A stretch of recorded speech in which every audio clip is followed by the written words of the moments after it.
got my first job after graduating college. I didn't have much money, and I had to go move to a new city, so I needed a roommate for a while. I was desperate, so I put an ad out that I needed a roommate, and I basically took the first guy to respond and got a place with him. His name was Michael, and when we met, he seemed like a pretty normal guy. He was roughly my age and was nice, but a bit quiet, and overall I didn't think it would be a problem living with him. The apartment that we had was on the 4th floor of a 6-story building. It had 2 bedrooms, one at each end of the hallway. It also had a bathroom, kitchen, and a living room that we shared. Over the first few weeks, I was mostly busy with work and didn't really talk to Michael much or see him. He would mostly just be in his room with the door shut, and I didn't have a problem with that. I did occasionally try to have conversations with him if I saw him out of his room, but he seemed like a pretty private guy and never really talked much about himself. Still, this didn't really bother me much, because as long as he paid his half of the rent and didn't mess up the place, I had no reason to complain. That's why on one night, about a month into living there, I woke up in the middle of the night at 3 a.m. I looked around and was really surprised to see Michael standing in the doorway of my bedroom. He seemed to be looking at me. I said, "Michael?" He stood there for at least 10 seconds just looking at me before saying that he wasn't sure if I was awake or not. He wanted to know if I had a pair of headphones that he could borrow. I told him I didn't, and then he walked away. I laid there really confused for a few minutes before finally falling back asleep. It really wasn't like him to do something like that. Overall, it was weird, but it was really nothing that strange. But just a few nights later, I woke up in the night again, but this time I saw Michael actually inside of my room. I watched him walk out of my room and back down the hall. I don't think he saw me at all, and I ended up just falling back asleep again. Then again, about a week later this time.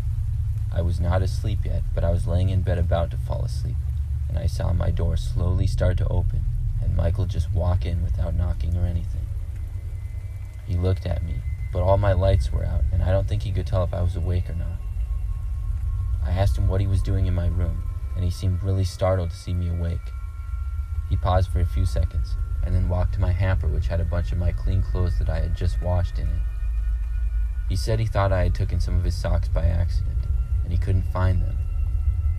I really wasn't buying that excuse, but I told him to go ahead and look at my clothes. He looked around for a while and then just left. The next day, I decided to confront Michael and ask him why he kept going in my bedroom in the middle of the night. When I did, he played dumb and said that he only went in there one time. I told him I had seen him in there before, but he completely denied it.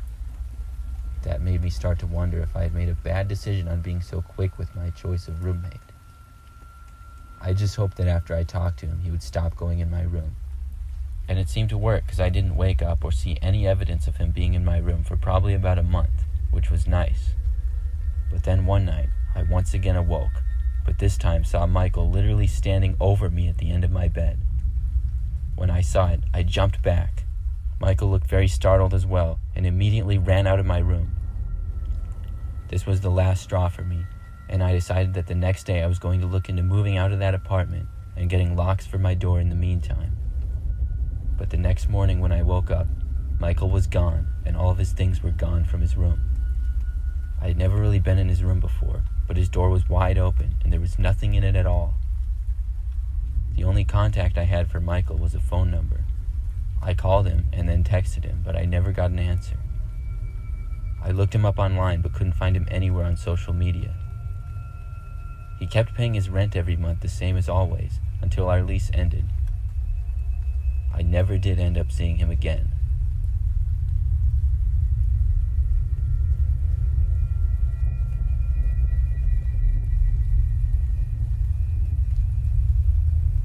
This is the story of my first roommate in college.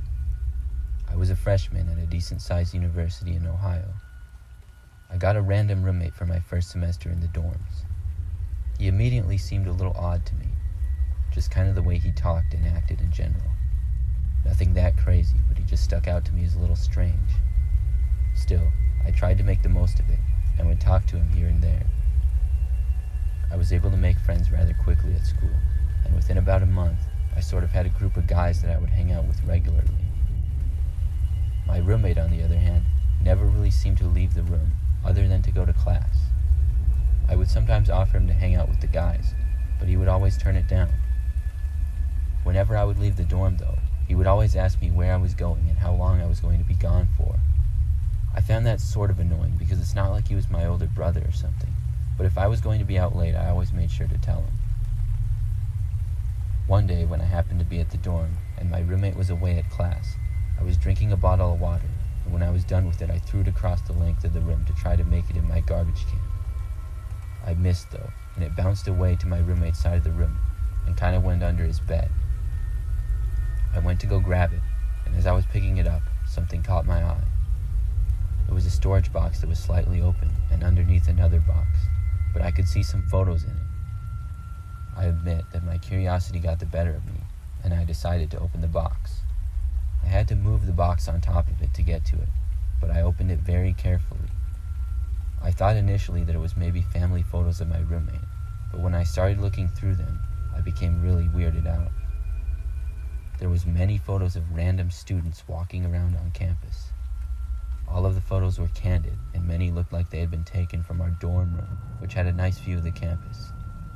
There were probably over 100 photos, and some had multiple of the same person. They all appeared to be taken at a far distance, and the camera was zoomed in. Then I found a photo of myself when I was walking to class one day. I decided to put all the photos back as I had found them. I closed the box and got back to my side of the room. My roommate came home later that day and went on his computer.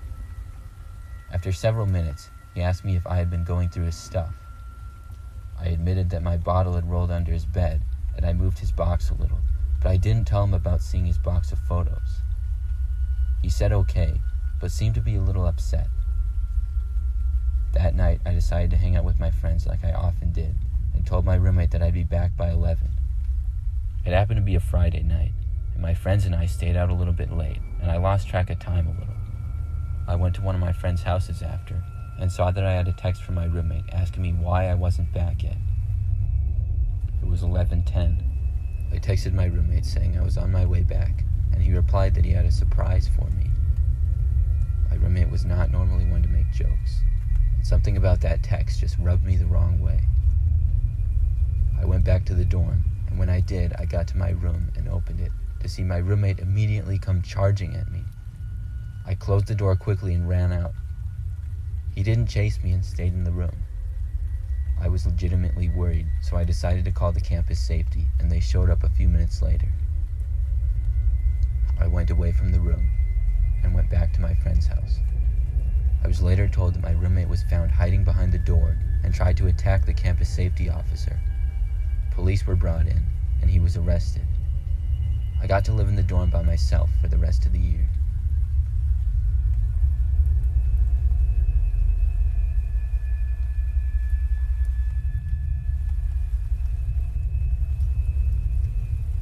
This story took place when I was in college.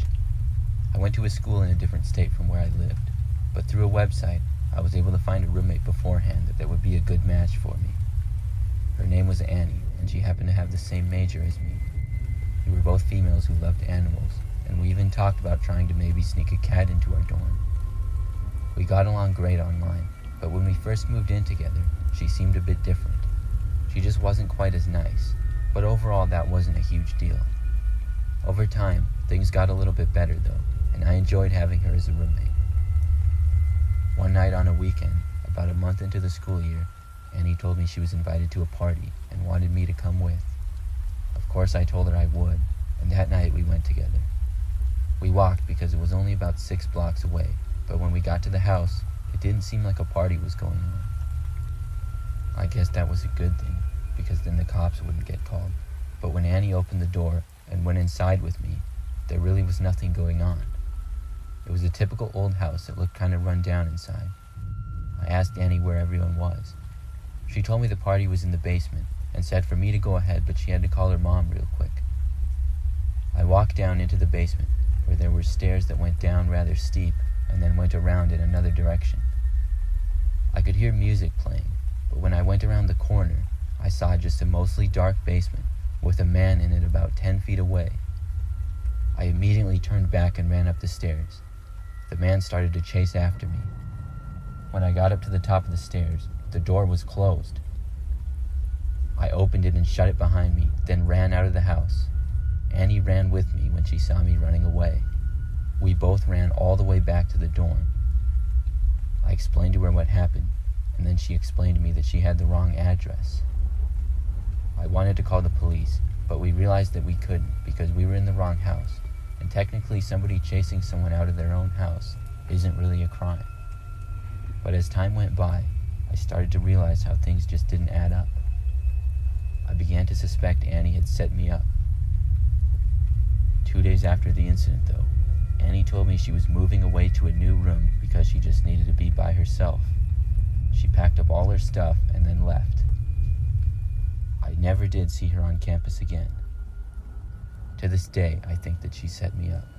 The way the door was closed when I ran back up the stairs, and how she had told me to go into the basement, and then how she changed rooms right after. I could be wrong, but I have my suspicions.